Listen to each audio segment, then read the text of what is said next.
हरे कृष्णा। ओम नमः शिवाय। प्रेम से बोलिए तुलसी शालिग्राम की जय हो। कार्तिक स्नान करने वाले सभी विष्णु भक्तों के मंगल जीवन की कामना करते हुए आगे की कथा का रसपान करते हैं। आज की कथा में हम सुनेंगे गणेश भगवान की कथा, सीता माता की नित्य की कथा, कार्तिक स्नान की कथा, कार्तिक मास की कथा, तुलसी माता की कथा और चालीसा।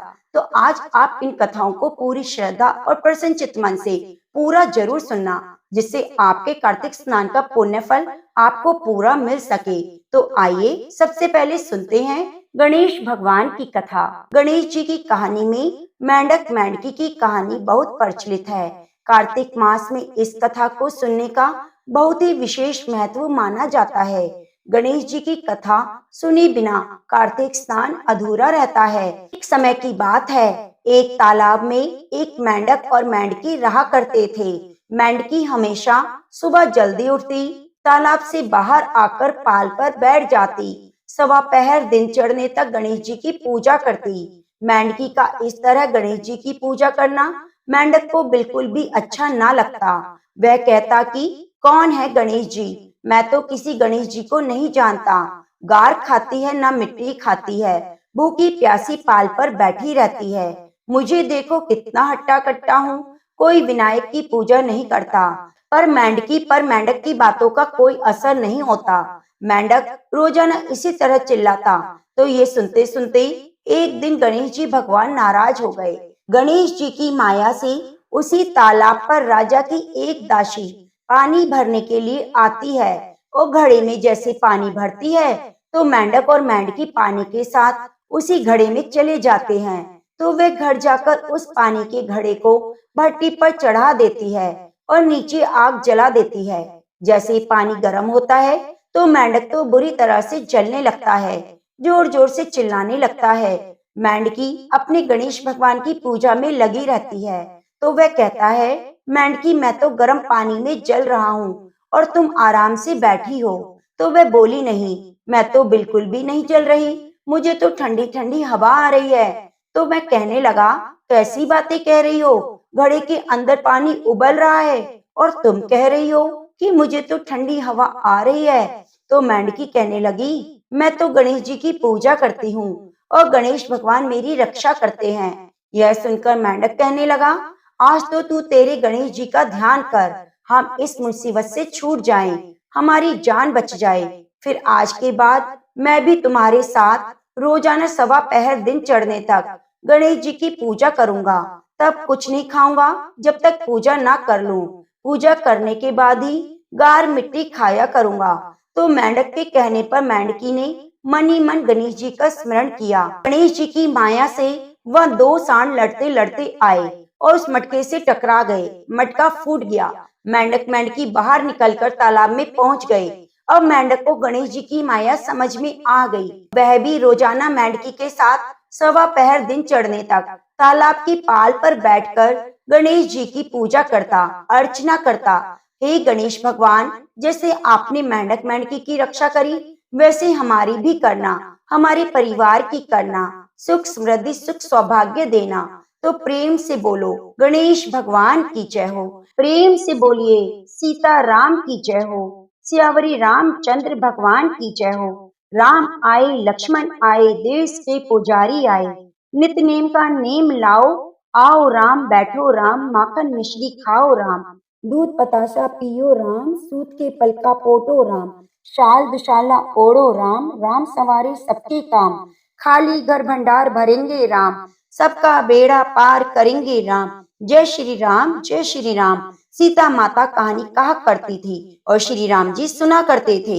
एक दिन भगवान राम को किसी काम से बाहर जाना पड़ गया। सीता माता कहने लगी, भगवान मेरा तो 12 वर्ष का नित्य नेम है, मैं अपनी कहानी किसे सुनाऊंगी। भगवान बोले, ऐसा करना, कुएं की पाल पर जाकर बैठ जाना, औरतें पानी भरने आएंगी तो कहानी सुन लेंगी। बोली, अच्छा। सीता माता कुएं पर जाकर बैठ गई। एक बहू आई, रेशम जड़ी की साड़ी पहन रखी थी, सोने का घड़ा ले रखा था। सीता माता बोली, बहन मेरा 12 वर्ष का नित्यनेम है, मेरी कथा सुन लो।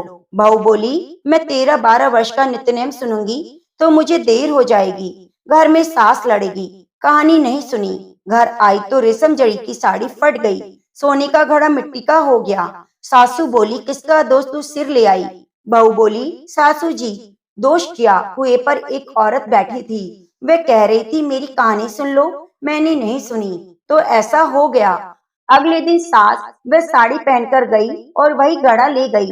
सीता माता बैठी थी, बोली, बहन मेरी कहानी सुन लो। सास बोली, कहानी एक बार छोड़ 4 बार सुनूंगी। राम आए, लक्ष्मण आए, देश के पुजारी आए, नित नेम का नेम लाए, आओ राम बैठो राम, तपी रसोई जीमो राम, माखन मिश्री खाओ राम, दूध बताशा पियो राम, सूत के पलका पीतो राम, शांत दुशाला पोठो राम, शाल दुशाला ओढ़ो राम। जब बोलू राम ही राम, राम सवारे सबके काम, खाली घर भंडार भरेंगे राम, सबका बेड़ा पार करेंगे राम। जय श्री राम, जय श्री राम। वह बोली, बहन कहानी तो बहुत अच्छी लगी। घर गई, रेशम जरी की साड़ी हो गई, सोने का घड़ा हो गया। बहू कहने लगी, सासू जी तुम कैसे कर लाई? बहू तू दोष लगा के लाई, मैं दोष उतार आई। ऐसे वो कौन थी? वो सीता माता थी। पुराने से नया कर देती है, खाली घर भंडार भर देती है, लक्ष्मी जी का वास कर देती है, जो कुछ इच्छा हो उसे पूरी कर देती है। अच्छा सासू जी, ऐसी कहानी मुझे भी सुना दो। तो सासू ने बहू को भी वह कहानी सुनाई। तो बहू कहने लगी, सासू जी कहानी तो बहुत ही अच्छी लगी। सासू बोली, बहू रोज कह लिया करेंगे। अब सासू बहू नहाती, रोज पूजा पाठ करती, सीता माता के नित्य नेम की कहानी कहती। एक दिन उसकी पड़ोसन आई, बहन जरा आँच दे दो। बहन अभी हमने आँच नहीं जलाई है। तो बोली कि तुम 4 बजे से उठकर क्या कर रही हो? हम नहा धोकर पूजा पाठ करते हैं, सीता माता की नित्य नेम की कहानी कहते हैं। उस कहानी को कहने से धन लक्ष्मी के भंडारे भर जाते हैं, सभी मनोकामनाएं पूरी हो जाती हैं। पड़ोसन बोली, बहन ऐसी कहानी तो मुझे भी सुना दे। वह बोली, ले भाई तू भी सुन ले। फिर वही कहानी उन्होंने उसको भी सुना दी। वह कहानी कहने लगी तो बोली, मुझे भी बहुत अच्छी लगी। अब पड़ोसन ने भी सीता माता की नित्य नेम का नियम ले लिया। उसके घर भी धन लक्ष्मी के भंडारे भर गए, जैसे तुमने उन सबके भंडारे भरे, लक्ष्मी का वास किया, अन्नपूर्णा का वास किया, वैसे सभी के करना। कहानी कहने सुनने वाले के करना, धन लक्ष्मी के भंडारे भरना। तो प्रेम से बोलो, सीता माता की जय हो, सियावर रामचंद्र भगवान की जय हो। प्रिय भक्तजनों, अब आइए सुनते हैं कार्तिक स्नान की कथा। एक बूढ़ा था, उसकी 7 बहुएं थी। वे अपनी बहुओं से कहने लगा, मेरा तो कार्तिक नहाने का मन है, क्या तुम निभा दोगी? 6 बहुओं ने मना कर दिया। तब बड़ी बहू ने कहा, पिताजी मैं निभा दूंगी, आप यहाँ आकर कार्तिक नहा लेना। बूढ़ा हर रोज सुबह उठकर नदी पर जाकर नहाता और धोती उसके आंगन में सुखा देता। जैसे धोती में से पानी गिरता, वैसे वैसे आंगन में हीरे मोती झड़ने लगते। यह देखकर 6 बहुएं कहने लगी, पिताजी आप हमारे यहाँ आकर नहा लेना। बूढ़ा कहने लगा, ठीक है, मुझे तो नहाना है, तुम्हारे यहाँ नहाऊं या वहाँ नहाऊं। तब अगली सुबह उठकर बूढ़े बाबा ने नहा धोकर धोती उनकी आंगन में सुखाई, तो वहाँ हीरे मोती नहीं गिरे। तो सारी बहुएं कहने लगी, उसके यहाँ तो हीरे मोती गिरते हैं, हमारे यहाँ कीचड़ हो गई, हमारे यहाँ तो तुम पाप से नहाते हो और उसके यहाँ नहा लेना। तब बूढ़े बाबा बड़ी बहू के यहाँ नहाने लगा। रोज सुबह धोती सुखाता तो हीरे मोती गिरते। इस तरह कार्तिक का महीना समाप्त होने को था, तो उसे चिंता होने लगी। तब बड़ी बहू पूछती है, पिताजी आप किस बात की चिंता कर रहे हो? तब बूढ़ा बाबा कहता है, बहू मेरा कार्तिक का महीना समाप्त होने को आया है, मेरा मन करता है कि मैं एक दिन सब परिवार वालों को खाने पर बुलाऊं। तब बहू कहती है, इसमें चिंता की क्या बात है, अब आप सब परिवार वालों को खाने का न्योता दे आओ। अब बूढ़ा बाबा न्योता देने जाता है, तो 6 बहुएं कहती हैं, जब तक वह घर पर रहेगी हम खाने नहीं आएंगे। अब बूढ़ा बाबा चिंता में बैठ जाता है। तो बड़ी बहू पूछती है, पिताजी अब क्या बात है? तो बूढ़ा बाबा कहता है, बहू वह 6 बहुएं कहती हैं, जब तुम यहाँ रहोगी तो वे खाने पर नहीं आएंगी। तब बड़ी बहू कहती है, इसकी क्या बात है, मैं 4 रोटी लेकर खेत पर चली जाऊंगी, आप न्योता दे आओ। तो सारी बहुएं आती हैं, उन्होंने खाना खाया और बचे हुए खाने में मिट्टी कंकड़ डाल देती हैं और सोचती हैं अब आकर वह परेशान होगी। यह बड़ी बहू खेत पर कहती है, राम जी की चिड़िया राम जी का खेत, चुग लो चिड़िया भर भर पेट, मेरे ससुरे ने घर में जग दी है मैंने खेत में। इस प्रकार वह चिड़िया को बाजरी डालती है और घर आती है। तब बूढ़ा बाबा उदास बैठा हुआ था। वह बोली, पिताजी क्या हुआ, आप उदास क्यों हैं? तो वह कहने लगी, तुम्हारी देवरानियां आई थी। उन्होंने खूब खाया पिया और बचे हुए में मिट्टी कंकड़ डाल गई। तुम्हारे लिए कुछ नहीं बचा। तो वह बोली, कोई बात नहीं पिताजी, मेरा क्या है, मैं 4 रोटी फिर बनाकर खा लूंगी। बाकी सब तो ठीक ठीक निपट गया। वह बोला, हाँ, बाकी सब अच्छे से हो गया, अब कुछ नहीं पड़ा। बहू अंदर जाकर देखती है तो जिस खाने में मिट्टी कंकड़ डाले थे उसमें तो हीरे मोती बिखरे पड़े हैं। घर महल हो गया, सारा घर धन दौलत से भर गया, अन्न के भंडार भर गए। तब वह ससुर से कहती है, पिताजी आप तो कह रहे थे कि तुम्हारे लिए कुछ नहीं है, मेरा घर तो हीरे मोतियों से भर गया। जहाँ देखो धन दौलत की वर्षा हो रही है, अन्न के भंडारे भरे हुए हैं, घर महल बन गया।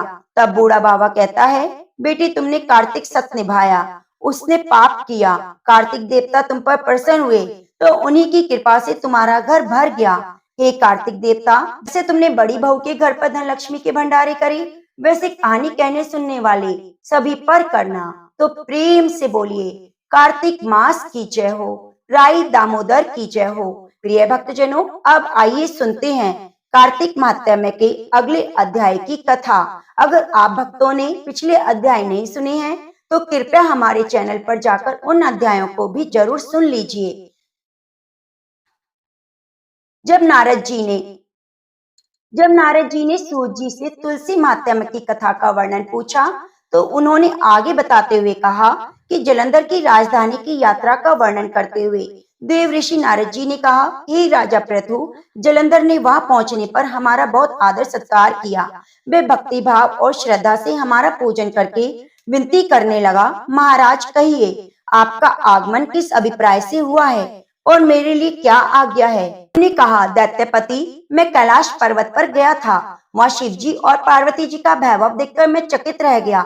अब तीनों लोकों का भ्रमण करते हुए मैंने यहाँ आकर आपकी समृद्धि देखी है। आपकी और शिव जी की समृद्धि और वैभव में किसी प्रकार का कोई अंतर नजर नहीं आता, परंतु तुम्हारा वैभव स्त्री रहित है। कामदेव के शत्रु, शरीर पर भस्म लेपन करने वाले वीतरागी शिव जी के पास स्त्री रतन के रूप में पार्वती जी हैं। यदि तुम्हारे पास भी अनेक सुंदर स्त्रियां हैं, परंतु उनमें ऐसी नहीं जिसकी तुलना पार्वती जी से की जा सके। अतः आपका सुंदर स्त्री से रहित ये अधूरा वैभव यही निश्चित हुआ है कि शिव जी के समान सारे ब्रह्मांड में किसी का वैभव नहीं है। उनके पास पार्वती के रूप में एक अनुपम स्त्री है, जिसको देखकर ब्रह्मा जी ने अनेक अप्सराएं रची, परंतु एक भी पार्वती के समान ना बन सकी।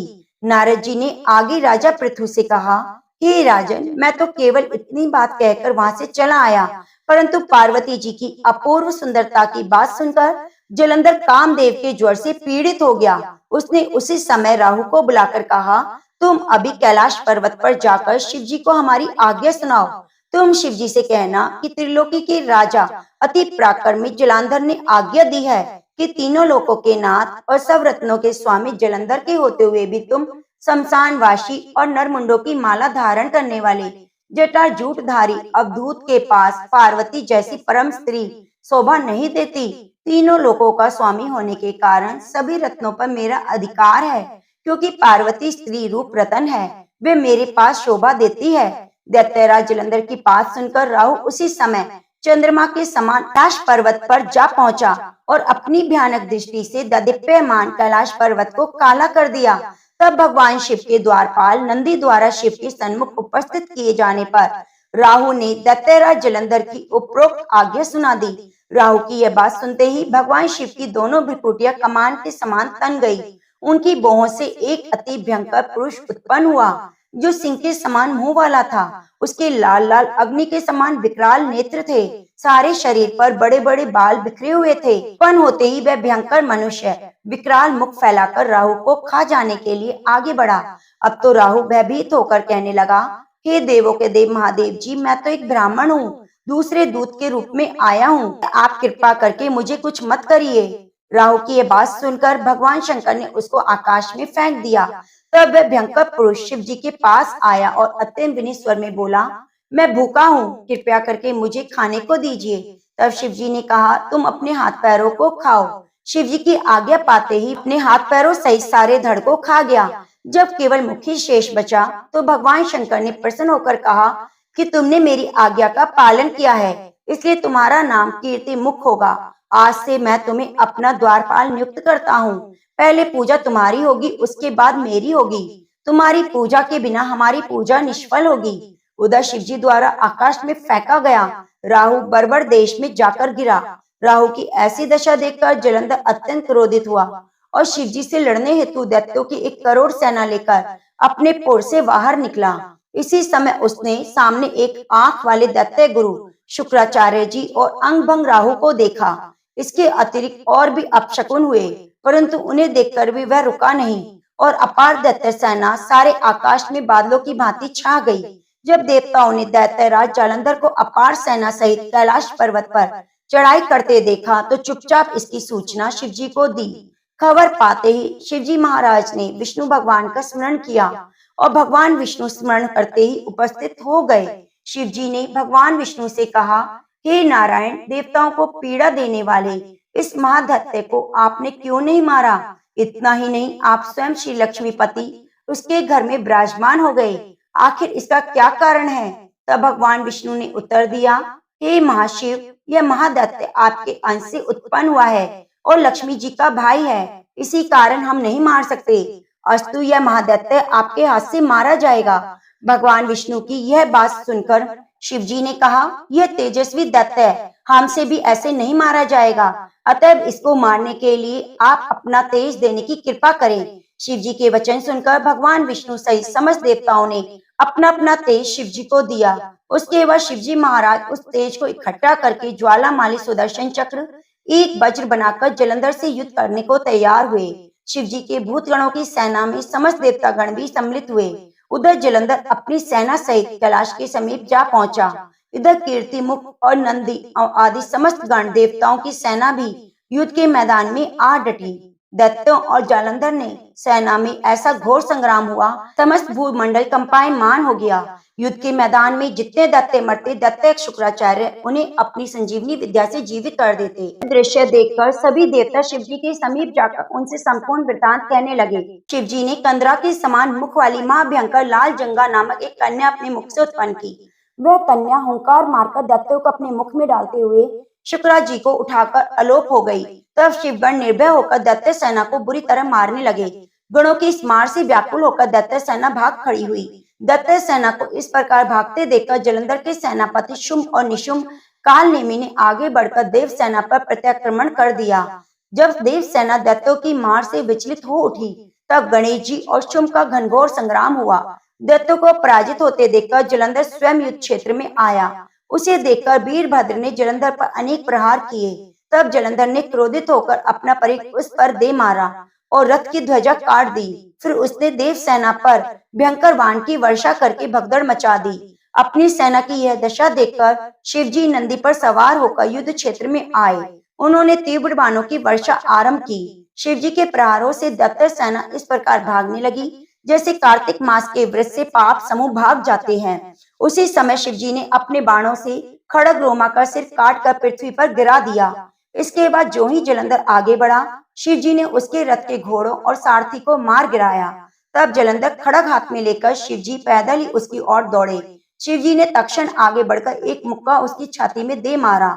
जलंधर अचेत हो गया। जब जलंधर ने देखा कि शिवजी अजय हैं, तो उसने गंधर्व माया रची। गंधर्व और अप्सराएं युद्ध क्षेत्र में नृत्य और गायन करने लगी। शिवजी भी इस माया में फंसकर नाचने गाने लगे। शिवजी को माया में फंसा हुआ देखकर जलंधर महादेव जी का रूप धारण करके पार्वती के पास गया और सुंदर रूप देखकर कामांध हो गया। पार्वती जी शिवजी को आया देखकर खड़ी हो गई, परंतु तुरंत ही इस राक्षसी माया को पहचानकर वहां से अंतर्ध्यान हो गई। तब निराश जलंधर पुनः युद्ध क्षेत्र में आया। उधर जलंधर के चले जाने पर पार्वती जी ने जो ही भगवान विष्णु का स्मरण किया, वे तत्काल उपस्थित हो गए। उन्होंने जलंधर के शीघ्र मारे जाने का आश्वासन दिया।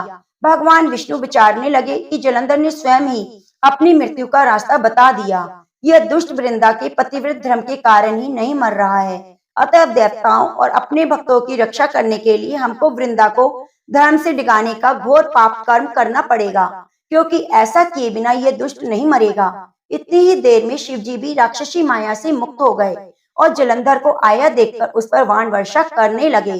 तो प्रेम से बोलिए, कार्तिक महात्म की जय हो, तुलसी माता की जय हो। प्रिय भक्तजनों, आगे के अध्याय का रसपान हम कल के अध्याय में करेंगे। तो अब आइए सुनते हैं तुलसी माता की कथा और तुलसी चालीसा। कहते हैं कार्तिक माह तुलसी माता की पूजा के बिना अधूरा है। कार्तिक के महीने में सभी तुलसी माता को सींचने जाती, सभी सींच कर वापिस आ जाती, परंतु एक बुढ़िया जाती रोजाना तुलसी माता से कहती, तुलसी माता सत की दाता, मैं बिड़ला सींचू तेरा, तू कर निस्तारा मेरा। तुलसा माता अड़वा ले, लड़वा ले, पीताम्बर की धोती दे, मीठा मीठा घास दे, बैकुंठ का बास दे, चटके की चाल दे, पटके की मौत दे, चंदन की काठ दे, झालर की झिनकार दे, साई का राज दे, दाल भात का जीवन दे, ग्यारस का दिन दे, कृष्ण का कांधा दे। इतना सुनकर तो तुलसी माता सूखने लगी। एक बार भगवान कृष्ण ने तुलसी से कहा, तुम्हारे पास इतनी औरतें आती हैं तुम्हें सींचने के लिए, फिर भी तुम क्यों सूख रही हो? तुलसी माता ने कहा, एक बुढ़िया रोजाना मुझे यह कहकर जाती है और मैं उसे सब तो दे दूंगी, परंतु आप कृष्ण जी का कांधा कहाँ से दूंगी? कृष्ण जी बोले, कोई बात नहीं, तो उससे कह देना मैं आ जाऊंगा कांधा देने के लिए। कुछ समय बाद बुढ़िया मर गई। जब उसको उठाने लगे तो वह इतनी भारी हो गई कि कोई भी उसे उठा ना पाया। सब कहने लगे, पता नहीं कौन से पाप की माला जपती थी जो इतनी भारी हो गई। उसी समय भगवान कृष्ण ब्राह्मण का रूप धारण कर वहां आए और भीड़ देखकर बोले, क्या बात है? एक व्यक्ति बोला, ये बुढ़िया मर गई, पापिन थी, भारी हो गई। भगवान कृष्ण बोले, मुझे इसके कान में कुछ कहने दो। सबने कहा, ठीक है भाई, तू भी कह ले, अपने मन की पूरी कर ले। भगवान ने जाकर बुढ़िया के कान में कहा, बुढ़िया माई तू बिड़ला सींचे मेरा, मैं करूँ निस्तारा तेरा।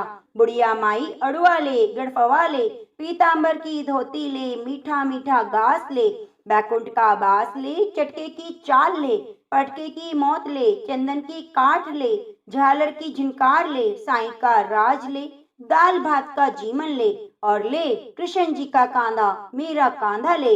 और इतना सुनते ही बुढ़िया हल्की हो गई। भगवान कांधे पर ले गए, उसकी मुक्ति हो गई। हे तुलसी माता, जैसे तुमने बुढ़िया माई की मुक्ति करी, वैसे हमारी भी मुक्ति करना। कृष्ण भगवान, जैसे आपने बुढ़िया माई को कांधा दिया, वैसे हमें भी देना। तो प्रेम से बोलिए, तुलसी माता की जय हो। प्रिय भक्तजनों, अब आइए सुनते हैं तुलसी चालीसा। तुलसी महारानी करू बिनय सिर नाय, जो मम हो संकट विकट दीजिए माति नशाए। नमो नमो तुलसी महारानी, महिमा अमित न जाए बखानी। दियो विष्णु तुमको सन्माना, जग में छायो सुयस महाना। विष्णु प्रिया जय जयति भवानी, तिहु लोक की हो सुख खानी। भगवत पूजा कर जो कोई, बिना तुम्हारे सफल न होई। जिस घर तब नहीं होए निवासा, उस घर करहि विष्णु नहीं बासा। करे सदा जो तब सुनित सुमरण, ते ही के काज सब होए पूरण। कार्तिक मास महात्म्य तुम्हारा, ताको जानत सब संसारा।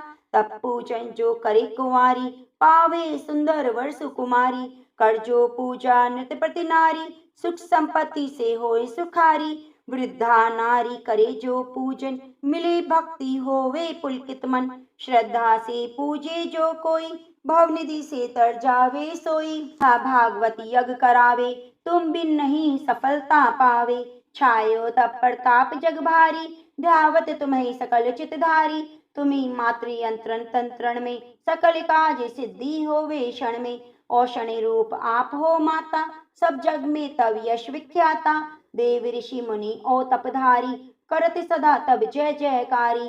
वेद पुराण न तब यश गाया, महिमा अगम पार नहीं पाया। नमो नमो जय सुख कारिणी, नमो नमो जय दुख निवारिणी। नमो नमो सुख संपत्ति देनी, नमो नमो अग काटन छेनी। नमो नमो भक्त दुख हरणी, नमो नमो दुष्टन मद छेनी। नमो नमो भव पार तारणी, नमो नमो परलोक सुधारणी। नमो नमो निज भक्ति उवारणी, नमो नमो जन काज सवारणी। नमो नमो जय कुमति नशावनी, नमो नमो सब सुख उपजावनी। जयति जयति जय तुलसी माई, ध्याऊं तुमको शीश नवाई। निज जन जानी मोहि अपनाओ, बिगड़े कारज आप बनाओ। करूं विनय मैं मात तुम्हारी, पूर्ण आश करो हमारी, शरण चरण कर जोरी मनाओ, निज दिन तेरे ही गुण गाओ, करो मात अब मोह पर दाया, निर्मल होए सकल मम काया, मांगो मात यह वर दीजे, सकल मनोरथ पूर्ण कीजे, जानू नहीं कछु नेम अचारा, क्षमो मात अपराध हमारा, 12 मास करे जो पूजा, तसम जग में और न दूजा, प्रथमे गंगा जल मंगवावे, फिर सुंदर स्नान करावे, चंदन अक्षत पुष्प चढ़ावे, धूप दीप नैवेद्य लगावे, करे आचमन गंगा जल से, ध्यान करे निर्मल हृदय से, पाठ करे चालीसा की, स्तुति करे मात तुलसा की, यह विधि पूजा करे हमेशा, ताकि तन नहीं रहे कलेशा, करे मास कार्तिक का साधन, सोबे नित पवित्र सिद्ध हुई जाही, यह कथा माँ सुखदाई, पढ़े सुने सो पवतर जाई, यह श्री तुलसी चालीसा पाठ करे जो कोई, गोविंद सो फल पावही जो मन इच्छा होए। प्रेम से बोलिए तुलसी माता की जय हो, शालिग्राम भगवान की जय हो। प्रिय भक्तजनों, कथा को अंत तक सुनने के लिए आपका बहुत बहुत धन्यवाद। आप हमारे चैनल को सब्सक्राइब जरूर कीजिए, क्योंकि नित्य प्रति कार्तिक मास की कथाएं, व्रत त्योहार की कथाएं और साथ में भगवत गीता का भी हम रसपान कराने जा रहे हैं। तो आप हमारे चैनल को सब्सक्राइब करके चैनल पर कथाओं को सुनना न भूलें। धन्यवाद।